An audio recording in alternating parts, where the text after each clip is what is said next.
In this video, I'm going to give you an update on my 1984 Mercedes 190e that I got in trade for some labor on another car. It was in a barn for 20 plus years, hasn't seen any active use since like the 90s. I'm going to give you an update on what I found since I've got it back to the shop, what I have to do, and really if I'm going to do it.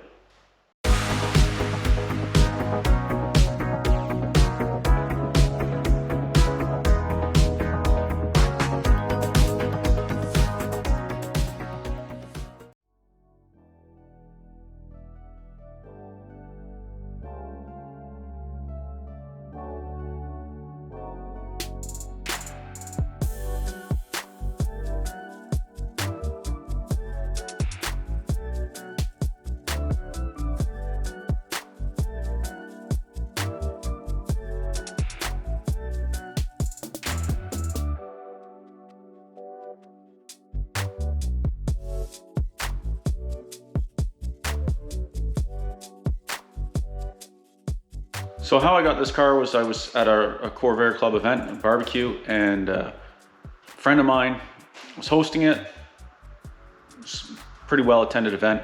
Walked us through his property. It's a pretty extensive property, and in there was this car buried in a pile of crap. And I happened to ask him what he's doing with it.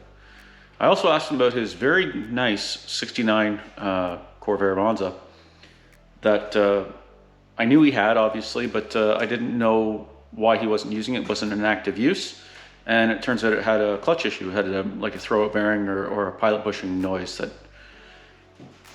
was bothering him, and he didn't want to drive it. And I think overall he just wasn't really comfortable with the car because he wasn't that familiar with it, and he's got another Corvair that he puts a lot of miles on, but just was really a little apprehensive about getting into this one just yet. So when I talked to him, I thought, well, maybe we can work a deal. I slept on it, did some research, came up with the poor decision that I would be willing to work on his car, fix his clutch issue in exchange for this car. The deal is, or was, that he would bring his Corvair here, I would do the clutch, drop the powertrain, split it, do all that stuff, throw out bushing, pilot bearing, pilot bushing, crank seal, bell housing seal, oil pan gasket, ended up doing rocker cover gaskets, a bunch of things like that. And that in exchange, when I was done with that, he would pick that car up and drop this one off. And the last video showed us getting the process of getting this on the trailer. So I'll start by giving you a quick walk around on the exterior of the car. I had to do an extensive cleanup on the car because it was definitely full of mice and whatever. It still needs a lot more cleanup, and there'll be a lot of disassembly, but I had to get it cleaned up enough to get it in the shop because it's pretty gross. So body-wise, there's a dent right here that I think a paintless dent guy could get out, no issue. There's a little bit of rust. It's pretty solid, but there's a little rust around the jack point. I don't know that it's going to be a problem. But obviously if it is, that's the worst one on this corner. If it is, then I can fix that, but I don't want to. I think it'll probably be okay. There's a little bit of, chips here and there, little bubbling at the front of this door. There's a lot of tree sap from 30 years ago, so that'll be fun to get off. There's one little ding in the hood, like an upwards dent. There's a couple little bubbles. It's far from perfect, but it's not really all that bad for an 84. It's a little bubble there. This is kind of the worst of it right here. It's a little bit of bubbling, but nothing really I'm that concerned about. That's the passenger side. I don't look at that anyways. So overall, body-wise, I'm going to give it a pass and say that this is something I could work with. Okay, as mentioned, I had to clean a bunch of mouse house stuff out of here. It smells. But it's not done. You can see there's still this thing here. This whole console was like full of mouse stuff. So I've got out most of the interior. The seat was stuck. Most of the interior was actually removed anyways, so that's not that bad. I thought it was a problem because these bolts had broke off, but these are actually like a nut sort clip that goes on here. So I have some more of them to replace them. Like, I was worried about that, but it's not really a big deal. This is all very solid around there. It's just got a bit of surface rust. It's pretty good, really. The only rust issue that I hit so far that's a problem is the accelerator pedal broke off where it mounts to the floor. So I have to weld that back on. I'm not really that worried about that. As far as the seats go, the back seat bottom is not really ideal. I'll show you that in a second. The door card for the rear door, the wiper motor was no good, so it's propped up with a block of wood and the door card was removed. I have a replacement motor and I have the door card. It's not in bad shape. The seats are actually quite good. They're just kind of dirty and gross. This door panel, it's expanded in a couple of spots. It's expanded here, you know, deformed, but that's not really a deal breaker. It's not really a problem. Dash has a couple of cracks. You know, this pad, you can get replacement pads for it. The headliner, the mice have been into the headliner on each side, and they've been into this plastic piece. I'm not really too worried about that. I'm going to take this plastic piece down and clean out behind it. The only wiring I see that so far that the mice have got into is the wiring for this interior light.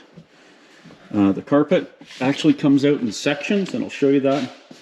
I was surprised because I thought this was like floor mats, but it comes out in sections, and it's like a big thick insulated pad. So I just vacuumed it quick and it actually came up quite nice. So I think I can probably like pressure wash it, or maybe I'll buy one of those tornadoes things that inject water and air into it. The seat, like, it's pretty good. It's just grubby. So it's not cracked, it's not worn, the edges aren't bad. The tracks are a little rusty. This is the back seat cover. This is the worst of the interior. So the mice got into this and pulled, and Ian pulled the cover off the seat, which I guess was okay. But unfortunately he laid it on something rusty, probably on the seat frame itself. So I don't know if I can get that off, that rust. I'm gonna try, because the back seat cover is expensive and I don't really want to spend that much money on that kind of stuff. So we'll see. And I have a friend that I think can sew a piece on the back of this. I might sandblast the frame, paint it, and I should be good to go with interior stuff. Overall, interior, I have everything. The seats look pretty good. I think that it's workable. All right, mechanically. Now, before anyone asks, I measured. The 6 liter is not going to fit. If I wanted to put a 6 liter LS in here, which I did contemplate as an option, it's a big deal. It's more of a job than I want to get into. I would have to make a new trans tunnel, probably make a subframe for it, and change the steering configuration. Not really something I want to do, and it kind of defeats the purpose of what I wanted to do with this car. I just want it sort of stock. So what I've been doing here so far, to bring you up to speed, is because we were hosting an event, I didn't want to get too carried away and make a big giant mess in the shop. So I've just been kind of doing some preliminary stuff, like everything is sprayed with penetrating oil to loosen everything up and make sure that if I go and turn off some fasteners, that I'm not going to break them or snap them, because everything's pretty dry and crunchy. The throttle cable, because it's missing this plastic piece that goes on here, and the throttle pedal broke off, I tie wrapped that wide open because I was doing a compression test. So we should talk about that. So the plugs all look clean and like it was burning even. So that's a good sign. However, when I did a compression, so what I did was it rotated by hand, and before I did a compression test, I put some oil in the cylinders, some ATF, and then I did a little mix of ATF and like Crown Rust Preventative spray, and did a concoction like that in each of the holes, rolled it over by hand a bunch of times, let it sit for a few days, rolled it over by hand some more, eventually got brave enough to start trying to crank it with a starter, then got the compression tester out. So what I ended up initially with the compression tester, and now just for reference, best case, this car ran last in 2001, I believe, and it looks like it hasn't had any active use since the mid-90s, so that's a while. I had 90, 90, 90, 60. That's bad news. That's like, forget it. But I thought I'd give it a whirl and try and see, as in the words of Vice Grip, if it will come back around. And it kind of has. So I oiled it, cranked it, oiled it, cranked it, went back and forth a few days. Now I'm up to around 120, 120, 120, and like 145. So it's getting there. Really, I'd like it to be greater than 120 is okay.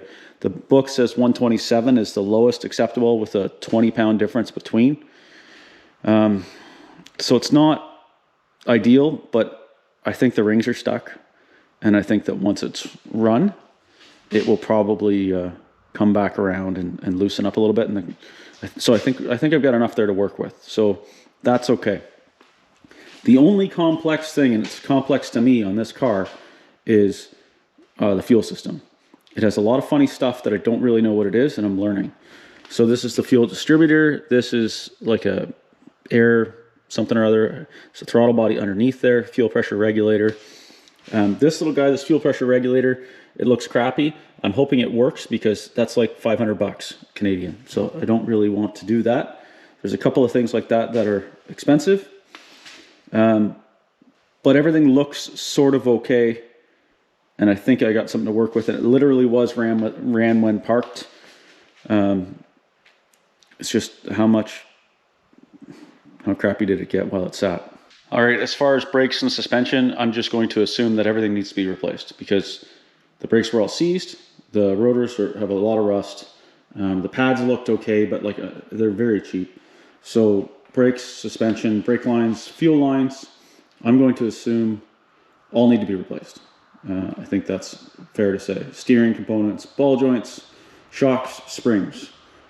Surprisingly not that expensive. The only expensive thing is the stuff on the fuel injection. Everything else in this car is relatively affordable. The thing I have to watch with this car, it's not a very expensive car. It's not a very valuable car. So I can get a good running and driving one for like $8,000 Canadian. I'm probably going to spend that on this one to get it where I want it to be. But it's a hobby. So I just have to watch that I don't end up spending $10,000 or $12,000 on an $8,000 car. That would make no sense. I really think $3,000 or $4,000 in parts is probably going to go a long way, but I gotta be careful along the way to make sure that I don't get into a situation where it's a giant mess. But I am considering it a hobby, and I do like the car.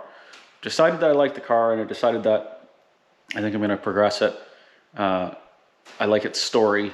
I like how I got it for my labor and a bit of parts. So it's good. And I do like the car itself. Let me tell you where I'm at with it and what I got to do next. So compression, I've decided, is sort of acceptable to keep moving forward. That's okay.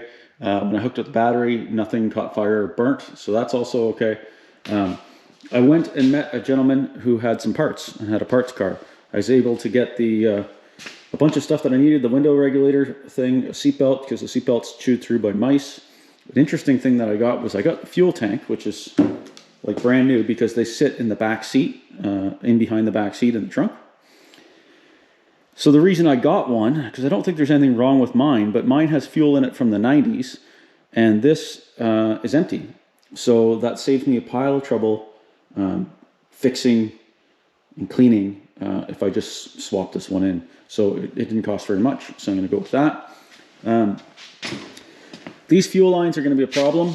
I'm not sure what I'm going to do yet because this one here I can maybe get on eBay.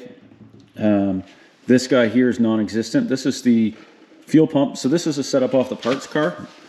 Mine, I'll show you in a minute, is all a big ball of rust. So this is the fuel pump, this is the fuel filter, and this is the fuel accumulator. This little guy is like 400 bucks, but I think it's probably okay. The filter's only 20 bucks. The pump is like 80 or 90 bucks. It's not a big deal. So I have the accumulator that's on the car, and then I have the spare one, so hopefully between one of those two, it'll be okay.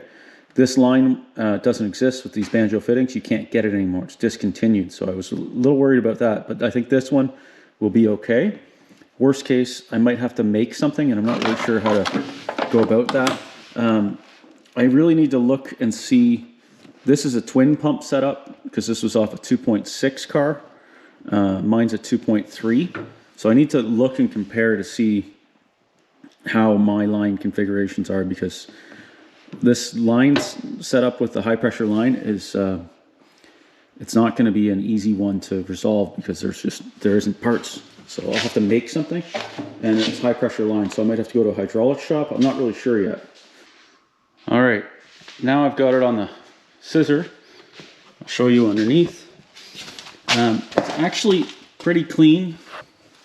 The floor is clean. The only thing that really seems to have rotten is the clips that hold this fuel pump assembly on. It's rotten on the one side, so this thing fell down. There's that line that I was talking about with the banjo fitting that's not really great. Surprisingly enough, this fuel pump actually turns on when I turn on the key, so that's pretty cool. Here's the fuel line.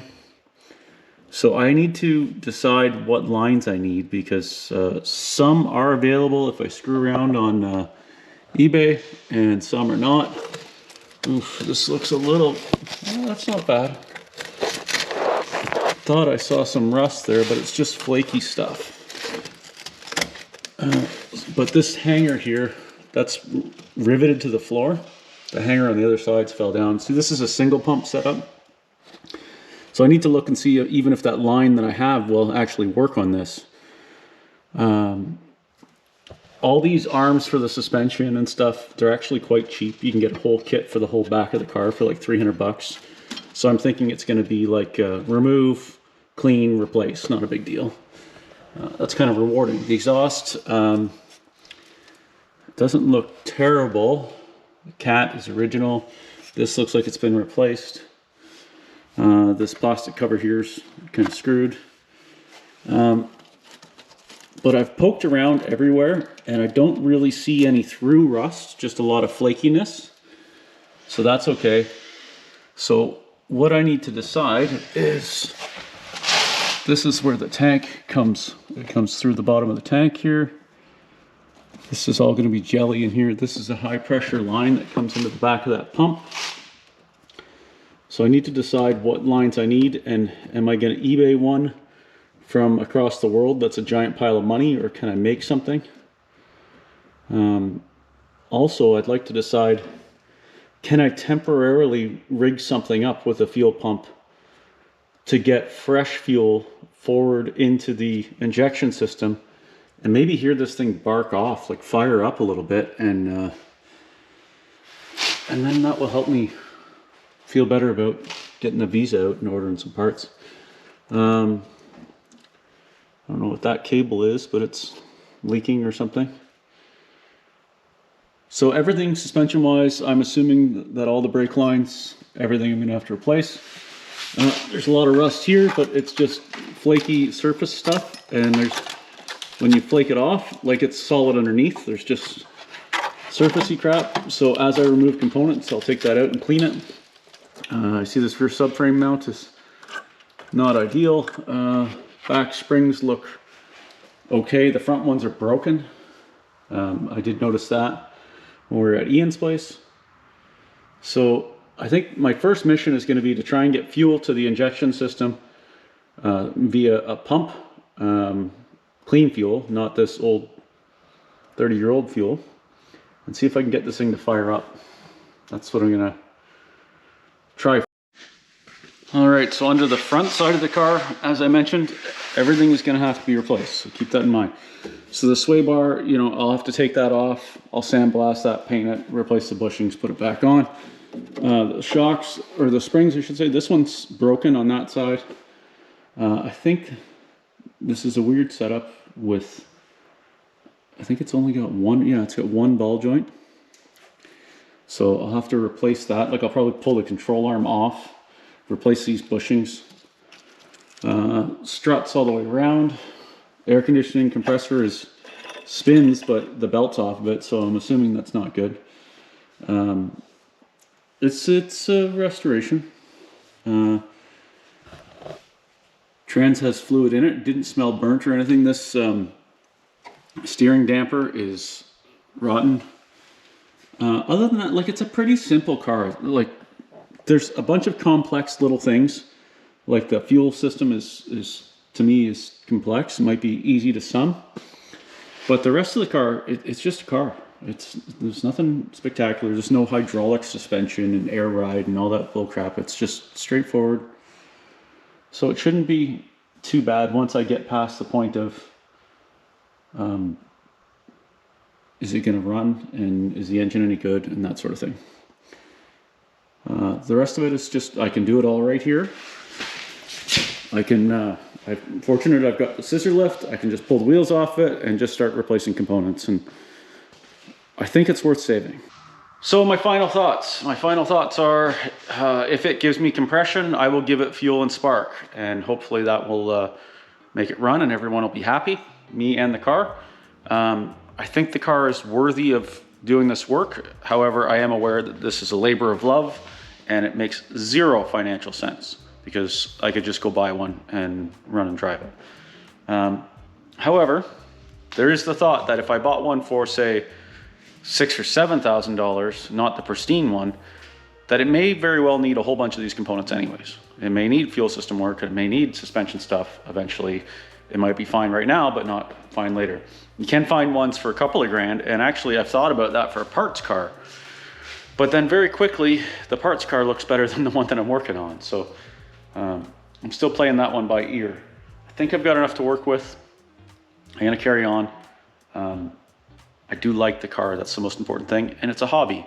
If I spend money on alcohol, which I don't do, you don't get a lot for empties. At least with this, even if I don't have entirely my investment back, if I have 10 grand in it and it's worth 6, at least I've got something and I can enjoy it, and who cares? In the meantime, it's a hobby and it's giving me something to do. So I'm gonna get working on it, and thanks for watching. Let me know what you think in the comments. Let me know if you think, what do you think I should do with this car, and if you think it's got potential.